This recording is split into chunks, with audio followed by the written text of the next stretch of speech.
Hi అండి. నేను ఇప్పుడు మీకు ఒక టాప్ సీక్రెట్ చెప్పడానికైతే వచ్చాననమాట. అదేంటి అని అంటే యూట్యూబ్లో నాకు వ్యూస్ రావట్లేదని నేను మొన్న ఊరెళ్ళానమాట. ఊరెళ్ళి ఏం చేసావక్క అని అడుగుతారేమో, ఊర్లో ఉన్న జనాలందరినీ అడిగాను అనమాట. ఏమని అడిగాను అని అనుకుంటున్నారు కదా, నా ఛానల్ని మీరు అందరూ సబ్స్క్రైబ్ చేసుకున్నారా అని అడిగాను అనమాట. దానికి వాళ్ళు ఇచ్చిన సమాధానం విని నేను అయితే షాక్ అయిపోయాను. అదేంటో తెలుసుకోవాలని మీకు కూడా కోరికగా ఉంది కదా, చెప్తాను వినండి. ఏంటమ్మా పార్వతమ్మ, నీ ఛానల్ గురించి మాకు తెలియకపోవడం ఏంటి? యూట్యూబ్ ఓపెన్ చేస్తే చాలు ఓని షార్ట్స్ ఫీడ్లో పరిగెడుతూ ఉన్నాయి కదా నీ వీడియోస్, నాకెందుకు తెలియదు, మేమందరం ఎప్పుడో సబ్స్క్రైబ్ చేసుకున్నాము అని అంటారనుకున్నారా? అదేం లేదండి. ఎంతకీ నువ్వు ఎవరమ్మా అని అడిగారు అనమాట. అదేంటి బాబాయ్, మా ఊర్లో ఉండి నేను తెలియకపోవడం ఏంటి, యూట్యూబ్ ఆన్ చేసి నా వీడియోలన్నీ ఉంటాయి చూసేయి అని చెప్పాను అనమాట.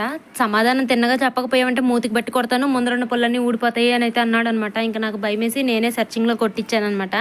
నీ వీడియోసా అప్పుడప్పుడు వస్తూ ఉంటాయిలే, చూస్తూ ఉంటామని అయితే అన్నారు. అప్పుడప్పుడు కాకుండా ఎప్పుడు వస్తూ ఉండాలి అంటే నా ఛానల్ పక్కనే ఉన్న గంట సింబల్ని గట్టిగా నొక్కేసేయండి. మీరు కూడా మిస్ కాకూడదు అంటే please like and subscribe. Thank you.